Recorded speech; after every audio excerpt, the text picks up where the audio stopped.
Hey, I'd like to welcome you to another episode of Mission Matters. My name is Adam Torres, and if you'd like to apply to be a guest in the show, just head on over to missionmatters.com and click on Be Our Guest to apply. All right, so today is a very special episode. We have return guest and return author, Dr. Joseph McGinley. He is the founder of the McGinley Clinic and also founder of McGinley Orthopedic Innovations. Joe, welcome back. Adam, nice seeing your face again. It's been a while. It's great to be back on the show and looking forward to our conversation today.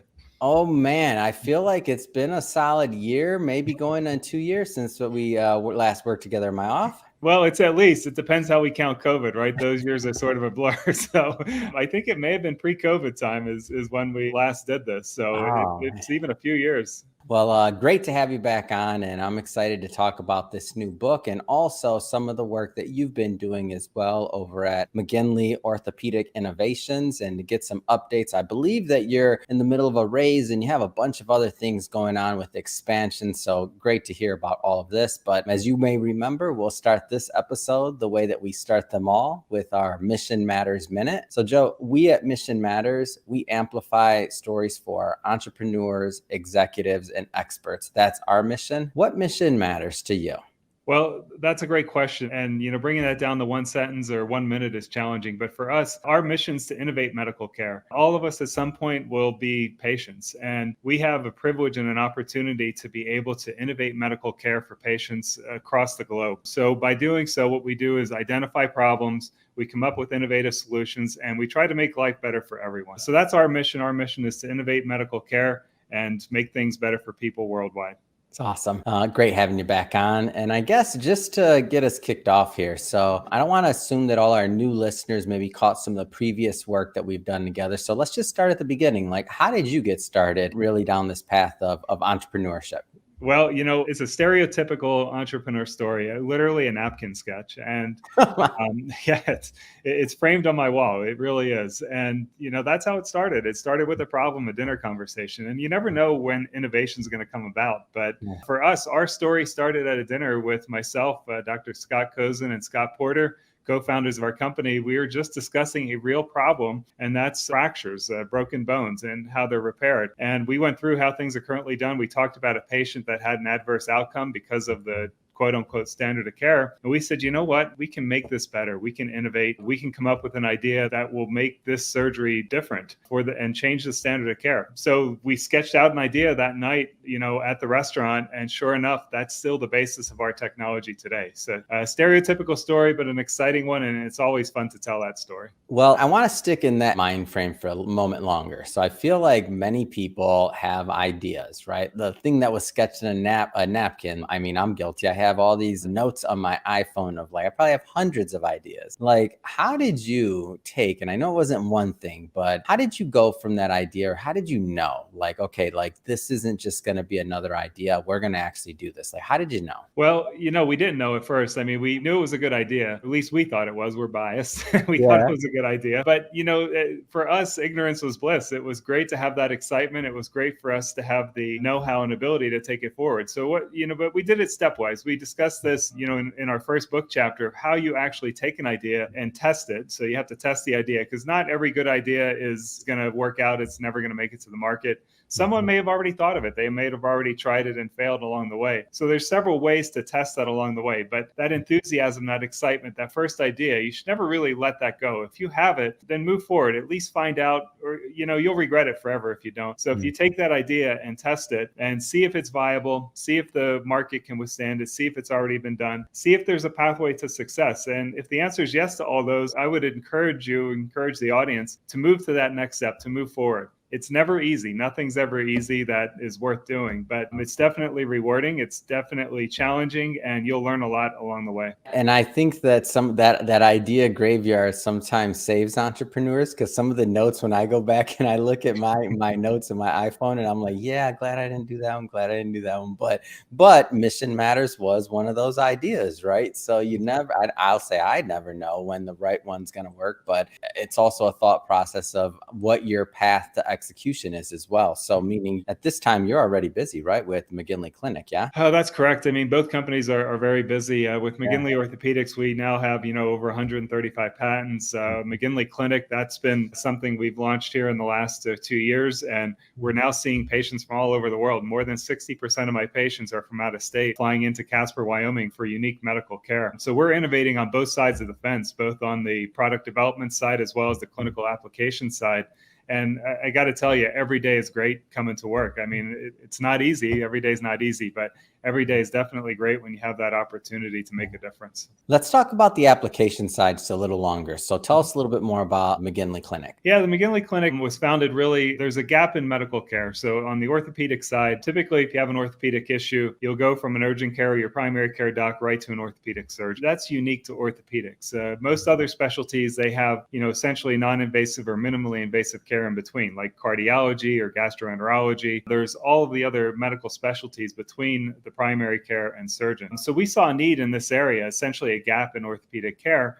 And what we said is, with all the new technology, with all the new interventions that are developing, we can treat people before they actually need surgery or to put off surgery. So I've trained over the last 10, 15 years on unique medical procedures that either put off or eliminate the need for traditional surgery, and we can treat patients in a minimally invasive way. And, for one example is carpal tunnel syndrome. Previously with carpal tunnel syndrome, you'd have a large scar on your hand from a traditional open surgery. Well, now there's a device made from an innovative company that, it's just a tiny little nick in the skin. The patient's awake. There's no nerve blocks. It's local anesthesia. And you can typically do the procedure in less than 5 minutes now. No stitches. It's really amazing. So that's the gap we're filling with the clinical care. And cell therapy is part of that. There's all these other innovations now that allow us to treat most orthopedic issues in a minimally invasive manner. What motivates you to keep pushing the envelope on care? Not picking on anybody else or any other system or anything like that, but I feel like in all businesses, whether you're treating patients or just in other niches, like sometimes complacency or other things. Like there was a way to treat carpal tunnel syndrome using your example for a long time before this, but you decide to kind of go the other way, right? So what inspires that? I've been given a very unique opportunity where I can actually make a difference and make care better for patients, and I love it. I love coming to work and saying, how can we do this better? When I have students with me, I stress to them, I say, that textbook that you're being tested on and memorizing and learning about in medical school, I said, that should be just the base of your knowledge. I said, if you're still using that same exact textbook and that's it, even 5 years from now, I said, you're doing a disservice to your patient. I said, that's your base of knowledge that should be built upon to develop knowledge and new procedures and new techniques and better way to care for your patients moving forward. So I'm always asking why. Even with the procedures I'm doing now, I'd say, well, can we do this better? I mean, it's great now, we already innovated it, but can we do it better? So I always ask why. I always ask, can we do it better? Because again, you could be that patient on the other end of the consult room, and you would want your doctor asking the same question, saying, is this really the best? If this was, my mom or family member or anyone else, could we treat them better? Can we make their outcomes better? And that's what drives me. Always being innovative, always thinking about new solutions, always thinking about how we can change things, how we can improve the standard of care. So speaking of innovations, let's get into this next book. And just for the audience, just so you know, I'm not going to let Dr. McGinley share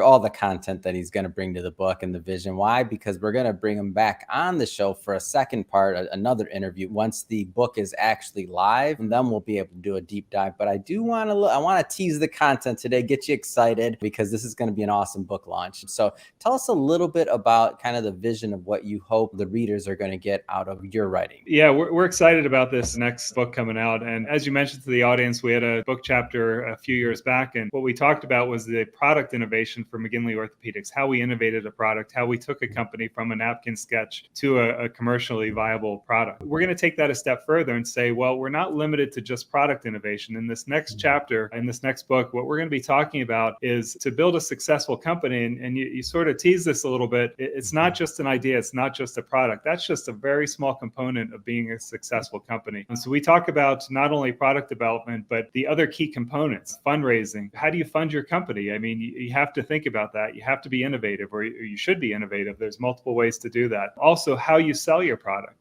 You can take a traditional sales route, but if you have an innovative product, it's like putting a square peg in a round hole. It doesn't always fit. And so with this next book chapter, what we're doing is taking it to that next step, that next level, and advising and giving our experience on how we didn't just innovate with products. We're trying to innovate across the board. We're trying to be an innovative company in every aspect of our business. And that's really what's leading us to be fairly unique and grow and be successful.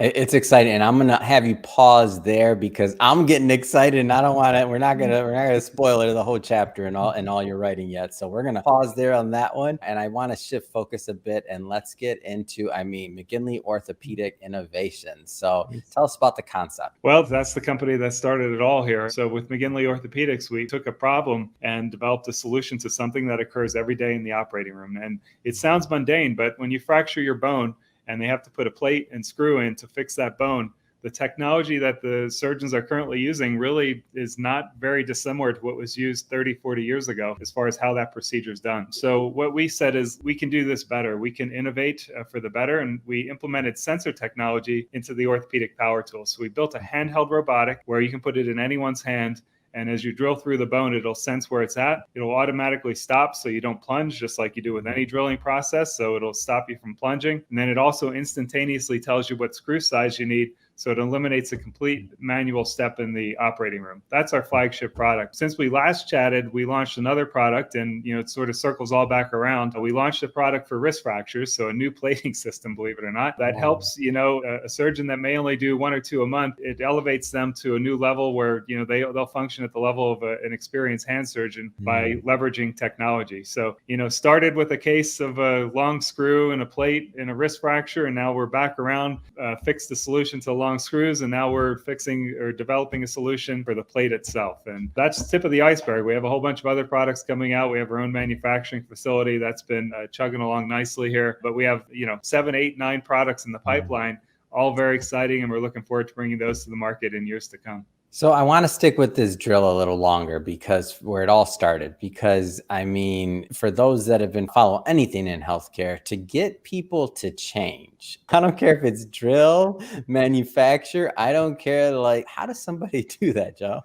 Well, very carefully and very methodically. It's not like you're going to Home Depot, or you're not not to make light, but 30, 40 years to disrupt, really, to disrupt anything in the medical field, let alone, a tool, is not easy. How do you do that? Well, we haven't fully solved that problem yet, to be honest with you, Adam. That's part of the book chapter. We're still innovating in that area there. It was harder than product development itself, to be honest with you. And, from our perspective, I think we underestimated the resistance to change. You would think if a product comes out and it sounds better, looks better, functions better, that you would just use it. But we as human beings are creatures of habit. And, if you're doing something the same way, how you've always trained, and your mentors train that way, and everyone else, you're very reluctant to change. You're a little suspicious of the technology. You start asking, do I really need it? Is this something that is needed in my operating room? And then there's a learning curve. So when you have technology, just like any of us, when we get a new gadget or anything else, there's that bit of frustration of how do you use it? What's the best way to use it? How do I do it without looking up the instructions every single time? For the Intellisense Drill, it wasn't that complicated. We engineered it to be easier to use, but still it's different. It's providing feedback to surgeons in a way that they're not used to. It's providing data that they never knew really even existed or was available to see on an instantaneous basis. So you have to be able to convince the surgeon that, yes, this is better for your patients, it's better for your outcome, it's better for your operating room, it's better for your hospital. But there is a learning curve. Again, anytime you change anything whatsoever, there's a learning curve. And that's part of the innovation that we are continuing to develop and continuing to push forward with. I want to geek out a bit here, Joe, on this drill, because let's see if I still remember all the training you gave me on how to use it and some of the things that it's solving. So when you say plunge, it's essentially when the surgeon's drilling. So I'm not even going to geek out. I need you to just explain it. Sure. Let's not pick on the surgeons for a minute here. We'll put this in a way that everyone can relate to. You've drilled through a 2x4 or your drywall, and I would encourage you to test this if you haven't or don't recall. Just take a regular drill and try to drill through a board or drill through some drywall, and try to stop when you think you get to the other side. I would say 99 before you hit the beam, right? That's correct. Well, but what can be on the other side of that drywall are plumbing, wires, everything you don't want to hit. That's can be true. on the other side, and you don't know that for sure. But you plunge. You won't be able to stop. You will plunge no matter what. Yeah. And most of the time, there's nothing there, so no harm, no foul. But if there's a pipe, that's gonna be a bad day for you Yeah. if you plunge through and hit the pipe. So it's the same thing with surgery. There's blood vessels, there's nerves. So nerves are like the wires, blood vessels are like the pipes. And if you're drilling through the bone and you plunge and you hit one of those structures, that could be a really bad day in the operating room, and that could be a very negative outcome for that particular patient. Yes, you're correct on that one so far. So we can keep going and test your knowledge level here and talk about I'm going to leave it at the plunging part, but I like it. I just wanted to see if I recalled the last one. So to me, I know that, not easy to get some, like when you explain it to me like that, and I'm sure when people listen to this, they're like, that makes sense. Like that's something that over the long course of things, you'd want to see that if you were going into a surgery and you were that, if you knew and had the option, it just makes sense. I want to talk a little bit about the new innovation because I don't know the technology on this one. And when I have you back on the show, maybe I'll be quizzed on this one as well. So the one for wrist fractures, give us some info on that one and how that was developed. Yeah, so we partnered with some orthopedic surgeons who had an idea on how to make alignment of a fractured wrist better. So right now, most standard plates that are used when you break your wrist are flat plates. So they go on the front surface of the bone. And then it's up to the surgeon's skill level as far as how precisely and accurately they can realign those fragments. And those fragments go into your joint. So if the alignment's off, that means for the patient, it could be early arthritis, it could be reduced motion, it could be chronic pain. So we said, by using same thing, we said, can we do this better? And if so, how? And again, we partnered with some surgeons that had an idea on the how. And, what we ended up doing was using a mechanical advantage. So essentially technology to help realign those fragments. So instead of eyeballing it, instead of leveraging the fragments and hoping for the best, what we did was came up with an idea where you can actually put blades into the fragments themselves and then just dial it in with a screw. So with the screw, now you can realign those fragments precisely so you can get it exactly how you want it every single time. It took a while. It took us a couple of years to develop that, but it's been working great. We have it being used in hospitals across the country. We received FDA clearance, I think, during the COVID years. Again, it's hard to tell, but I think it's during the tail end of the COVID years, we ended up getting FDA clearance on that product, and it's exciting to see that out there in the market right now. What's been the feedback so far from doctors? Yeah, it's great. Again, the early adoption has been nice to see. That the hand surgeons jumped on it right away. They saw the utility of this and are using it. For the general orthopedic surgeons, we're working through with them because they don't operate on wrist fractures as frequently. So we're working with them to sort of highlight the benefits and how this can make their life easier in the operating room, and then also better for the patients. But initial response has been excellent. It's been wonderful to see. Lots of people are using the blades in these fragments, and the x-rays afterwards have just been incredible. Just looking at that x-ray and seeing a nice, well-aligned wrist from a physician standpoint, that's very visually rewarding. Yeah, I can see that. You had me thinking about The Founder of the movie, right? Like, I'm like, can you systematize this? Can you make it better? You're over here. And that's what you're doing. And the patient outcome for them, not early arthritis. I mean, that's a big deal. Like that's all these other things, especially you mentioned, okay, there's the specialists that are I think it's interesting what you just said that, the hand surgeons, the people that work on this all the time are like early adopters and like they're in, and then maybe the general individuals that don't do quite as many, don't maybe understand or for whatever reason aren't quite on it. But the early adopters being the people that work on that all day long, and that's what they do. That sounds promising. Yeah. Yeah, and it's a big market. Wrist fractures are the number one fracture worldwide. So this is a very big market, and this will change standard of care. And hey, listen, we designed this plate to be universally useful as well. So if you have a surgeon that doesn't want to use the technology, it'll still function just like their current plates will as well. So they don't have to have two different systems. They can use ours as the all-around workhorse, or they could use the leverage technology, the lever action plate. They can use that if they prefer, but that's up to them. And because of that, again, it makes this universally applicable. So, you don't have that one surgeon that says, no, listen, I'm comfortable with my current technique. I don't want to learn anything new about this particular procedure. I'm fine. My outcomes are fine. Okay, so be it. You can still use this plate. You just don't have to use the technology that's optional within that system. So we thought about that, Adam. We thought about the adoption rate, and we thought about how we can make it universally applicable for every surgeon. Yeah, smart. It's a win-win. So, I mean, we talked a little bit about how adoption is, how that works when you're trying to disrupt or innovate in the medical field. How does somebody scale? Like, how do you go from that idea to concept to scale? I'm guessing you have to raise money. I mean, there's a lot of steps that go into this. Like, how do you get this to market? Yeah, well, we have this great book chapter coming up, Adam. I'm going to have W. Reed. And yeah, we talk about that. And that's part of the innovation. And you hit the nail on the head. The two components are financing and then how you carefully scale your sales. Because if you do it incorrectly, it's like one step forward, two steps back in that situation. So you want the early adopters, you want those who are the thought leaders in the field, you want them to give their feedback. And then from there, have them essentially be the preachers of the technology. Because if it works for them and their patients, they'll tell their colleagues, they'll tell their friends. And the word of mouth spread, you have instant credibility in that situation. Now, you also need boots on the ground, because when that happens, you have to have individuals that are able to go into the operating rooms, train the surgical staff, train the surgeons, and then just be available when questions come up. We're leveraging technology for that as well. Without going into too many details of what we're discussing in the book chapter, we actually have another innovative startup company that we're working with to help solve that problem, to make even that process more efficient, more effective for a small company like us. So there's technology and there's innovation everywhere.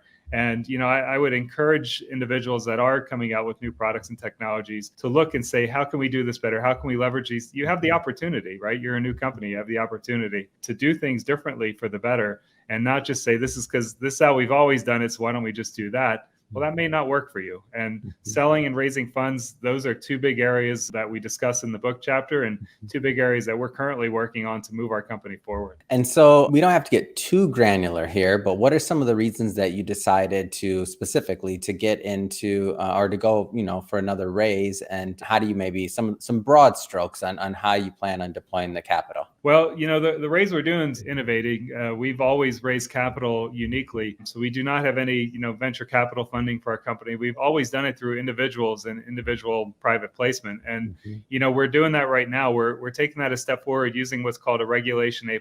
We're under review right now from the regulatory body. So hopefully we'll have approval in the next few weeks and that round will be launched. But what this will do is essentially allow anyone to invest, really. There's a few financial criteria that have to be met based on income. But for the most part, what we applied for is a minimum investment of $100, and literally anyone can invest. It seems like we're publicly traded, but we're really not. So we're still a privately held company, but we're able to publicly solicit. And, that has numerous benefits. For us, it opens the door of a whole new investor pool into our company.